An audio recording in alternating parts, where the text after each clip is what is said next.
കർത്താവിന് മുഹൂർത്തം ഒരിക്കൽ കൂടി ചെറിയ ഒരു ലൈവ് വീഡിയോയുമായി നിങ്ങളെ സമീപിക്കുന്നതിൽ അതിയായ സന്തോഷമുണ്ട്.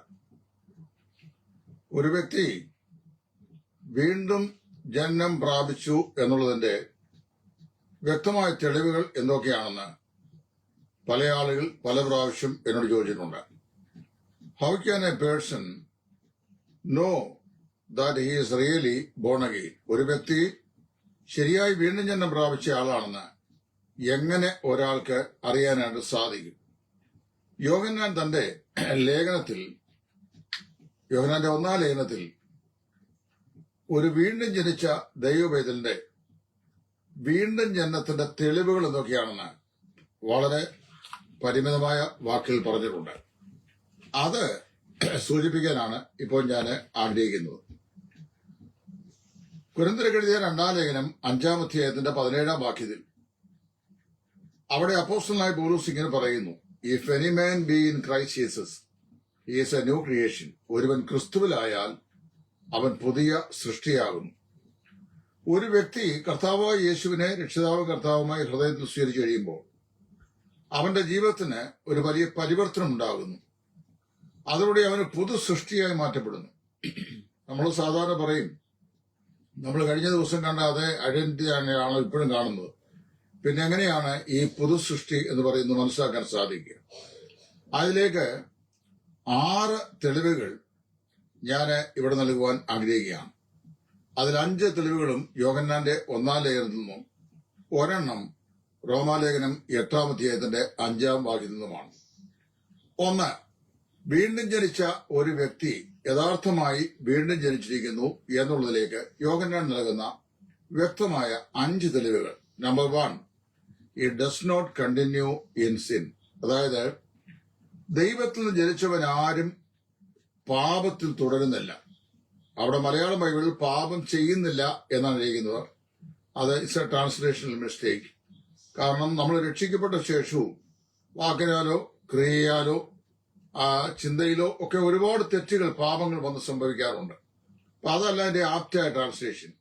അതിന്റെ ശരിയായ ട്രാൻസ്ലേഷൻ ദൈവത്തിൽ നിന്ന് ജനിച്ചവൻ ആരും പാപത്തിൽ തുടരുന്നില്ല എന്നാണ്.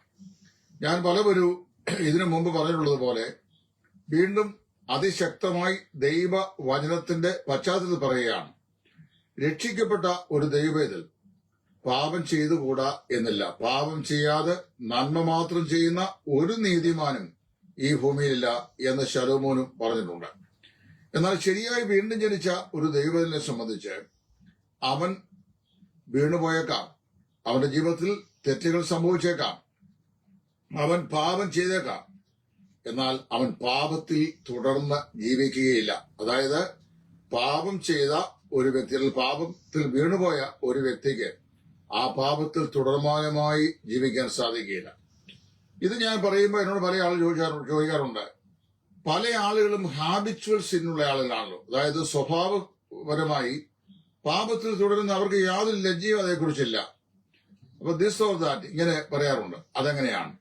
ഇവിടെ പറയുന്ന വിഷയം habitual offender of God's word and ഈ സ്റ്റാൻഡേർഡ് എന്ന് പറയുന്നത് ഒരിക്കലും ഒരു വീണ്ടും ജന്മം പ്രാപിച്ച ദൈവവേദന പറഞ്ഞിട്ടുള്ള കാര്യമല്ല. അതായത് really born again person do not have a habitual sin. അവൻ പാപത്തിൽ നിരന്തരമായി തുടരുകയില്ല. അതാണ് 1 യോഹന്നാൻ 3:9 5:18 യോഹന്നാൻ പറയുന്നത്, he that is born of the father does not continue in sin.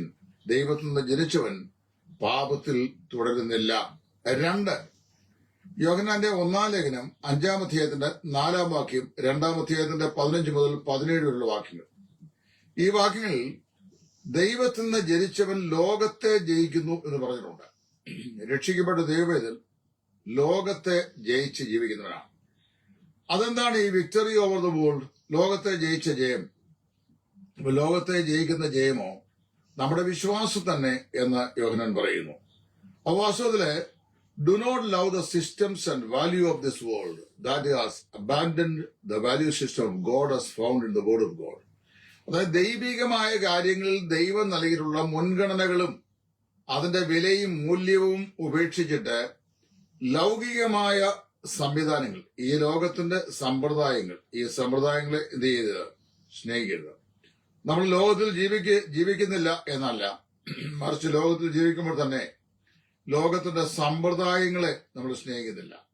അവിടെയാണ് ഒരു വേർപാട് എന്ന് പറയുന്ന അനുഭവത്തിന്റെ ശരിയായ അർത്ഥം നമുക്ക് വാസ്തവത്തിൽ നിബന്ധിപ്പിക്കുവാനായിട്ട് സാധിക്കുക.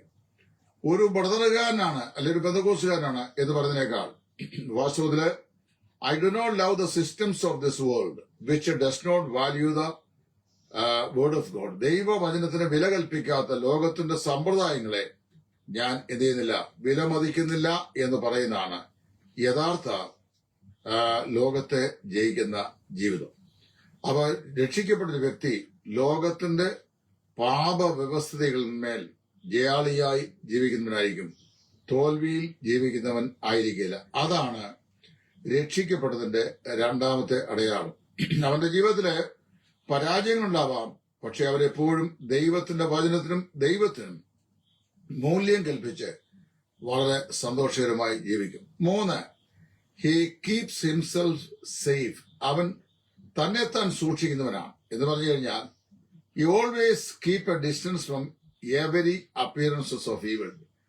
തിന്മയുടെ എല്ലാ വശങ്ങളിൽ നിന്നും, ദോഷത്തിന്റെ എല്ലാ വശങ്ങളിൽ നിന്നും തന്നെത്താൻ അകറ്റി സൂക്ഷിക്കുന്നവനാണ്. 1-ാം സങ്കീർത്തനമാണ് അതിന്റെ വ്യാഖ്യാനം.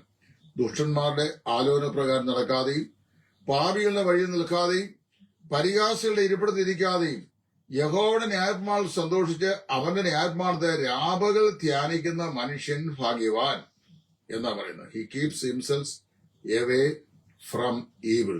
എല്ലാ തിന്മയിൽ നിന്നും അവൻ തന്നെ താൻ അകറ്റി സൂക്ഷിക്കുന്നു. രക്ഷിക്കപ്പെട്ട ഒരു ദൈവം, ഞാൻ am I really born again? ഞാൻ ശരിയായി വീണ്ടും ജന്മം പ്രാപിച്ചയാളാണോ? എങ്ങനെയും നിശ്ചയമായും എനിക്ക് പാപത്തിൽ തുടരാൻ സാധിക്കുകയില്ല. പാപം അവന്റെ ജീവിതത്തിൽ വന്നു ഭവിച്ചേക്കാം, പക്ഷേ അങ്ങനെ വന്നു ഭവിച്ചാൽ അത് അവനെ നന്നായി വിഷമിപ്പിക്കുകയും അവൻ ആ പാപത്തെ ദൈവസ്ഥലം ഏറ്റുപറയുകയും മേലാൽ ആ പാപത്തിൽ തുടരാതെ ദൈവത്തിന്റെ വിശുദ്ധിയിൽ തന്റെ ജീവിതം കെട്ടിപ്പടുകയും ചെയ്യും. അങ്ങനെ രക്ഷിക്കപ്പെട്ട ദൈവം ലോകത്തെ ജയിക്കുന്നവനാണ്. ലോകത്തെ ജയിക്കുന്ന ജയമോ നമ്മുടെ വിശ്വാസം തന്നെ. ലോകത്തിന്റെ സമ്പ്രദായങ്ങളോട് ദൈവത്തെക്കാളും ദൈവവചനത്തെക്കാളും വലിയ വില അവന് കാണുകയില്ല, വലിയ സ്നേഹവും ഉണ്ടായിരിക്കുകയില്ല. 3 1 5 പറയുന്നത് എന്താണ് പറയുന്നത് അറിയാമോ? അവിടെ പറയുന്നത് അവൻ സകല ദോഷങ്ങളിൽ നിന്നും തന്നെത്താൻ അകറ്റി സൂക്ഷിക്കുന്നു. ഒരുപാട് ദോഷങ്ങൾ നമുക്ക് ചുറ്റുപാടുമായിട്ടുണ്ട്. ദോഷയിക കൂട്ടുകെട്ടുകളുണ്ട്, ദോഷം പ്രവർത്തിക്കുന്ന ആളുകളുണ്ട്. അവരിൽ നിന്ന് എന്ത് ചെയ്യുന്നു? ഒരു രക്ഷിക്കപ്പെട്ട ദൈവത്തിൽ തന്നെത്താൻ അകലെ തന്നെ സൂക്ഷിക്കുന്നു. 4, അവൻ ദൈവത്തിൽ ജനിച്ചവരെല്ലാം ദൈവത്തിൽ നിന്ന് ജനിച്ചവരെ സ്നേഹിക്കുന്നു. 1 യോഹന്നാൻ 3:14-15. 4-ാമത്തെ അടയാളമാണ് everyone who is born of the Father, he loves those who are born of the Father. ദൈവത്തിൽ നിന്ന് ജനിച്ചവരെല്ലാം ദൈവത്തിൽ നിന്ന് ജനിച്ചവരെ സ്നേഹിക്കുന്നു.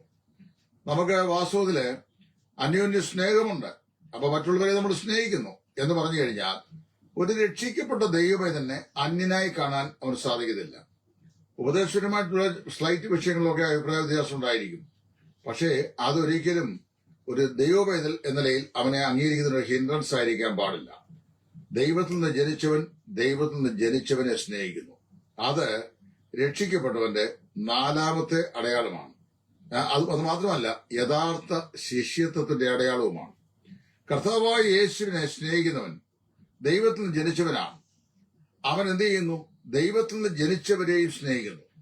ദൈവത്തിൽ നിന്ന് ജനിച്ചവരെ ദൈവത്തിൽ നിന്ന് ജനിച്ചവർ സ്നേഹിക്കുന്നു. കാരണം അവരെല്ലാം ദൈവത്തിന്റെ ഭവനത്തിന്റെ അംഗങ്ങളാണ്. നമ്മുടെയൊക്കെ നിഘണ്ടുവിൽ നമ്മൾ നിൽക്കുന്ന സ്വഭാവഭാഗക്കാരെയാണ് നമ്മൾ ആദ്യം സ്വർഗത്തിൽ പ്രതിഷ്ഠിക്കുന്നത്. പിന്നീട് പലർക്കും ഔദാര്യമായിട്ട് വന്നെത്താൻ ഭാഗ്യമുണ്ടെങ്കിൽ എന്ന് മാത്രമേ കരുതാറുള്ളൂ. അങ്ങനെയല്ല. രക്ഷിക്കപ്പെട്ട ദൈവമക്കൾ എല്ലാവരും രക്ഷിക്കപ്പെടുവരും. ഇപ്പൊ യേശുവിനെ വിശ്വസിക്കുന്നവരെല്ലാവരും രക്ഷിക്കപ്പെട്ടവരാണോ എന്നൊരാൾ ചോദിച്ചു. യേശുവിനെ വിശ്വസിക്കുന്നവരെല്ലാം രക്ഷിക്കപ്പെട്ടവരല്ല. കാര്യം യേശുവിനെ വിശ്വസിക്കുന്ന പിശാചും വിശ്വസിക്കുന്നുണ്ടല്ലോ. കാരണം പിശാച് യേശുവിനെ കണ്ടിട്ട് അവൻ നീ ദാവീദ് പുത്രൻ ആണ് എങ്കിൽ എന്നല്ലോ പറയുന്നത്. അപ്പൊ അവരെ യേശു എന്ന് വിശ്വസിക്കുന്നുണ്ട്. യേശുവിനെ വിശ്വസിക്കുന്നവരല്ല രക്ഷിക്കപ്പെടുന്നത്. യേശു ക്രിസ്തുവിൻ പുനരുദ്ധാനം ഈ കാര്യങ്ങൾ വിശ്വസിക്കുന്ന ആളുകളാണ് വാസ്തവത്തിൽ രക്ഷിക്കപ്പെടുന്നത്. അപ്പൊ അതുകൊണ്ട് കർത്താവായ യേശു ക്രിസ്തു വിശ്വസിക്കുക. വിശ്വസിച്ചാൽ എന്ത് ചെയ്യും? രക്ഷിക്കപ്പെടും. ആ കർത്താവായ യേശു ക്രിസ്തു എന്റെ പാപങ്ങളുടെ പരിഹാരത്തിന് വേണ്ടി ക്രൂശിന്മേൽ മരിച്ചു, എന്റെ രക്ഷയ്ക്കായി ഉയർത്തെഴുന്നേറ്റു എന്ന് ഞാൻ വിശ്വസിക്കുമ്പോഴാണ് ഞാൻ രക്ഷിക്കപ്പെടുന്നു. അപ്പോൾ വാസ്തവത്തില് അവൻ അങ്ങനെയുള്ളവർ എന്ത് ചെയ്യുന്നു? മറ്റുള്ളവരെ സ്നേഹിക്കുന്നു. 5, അവര് ദൈവസേനയിൽ 1 യോഹന്നാൻ 2:29 രക്ഷിക്കപ്പെട്ട വിശ്വാസി രക്ഷിക്കപ്പെട്ടു എന്നുള്ളതിന്റെ 5ാമത്തെ അടയാളം ഈ ലീവ് റൈറ്റസ്ലി, യോഗ്യമായ നിലയിൽ നീതിബോധത്തോടുകൂടെ നീതിമാന്മാരായി അവർ ജീവിക്കുന്നു. അപ്പൊ തന്നെത്താൻ നീതിക്കല്ല, എങ്ങനെയാണ്?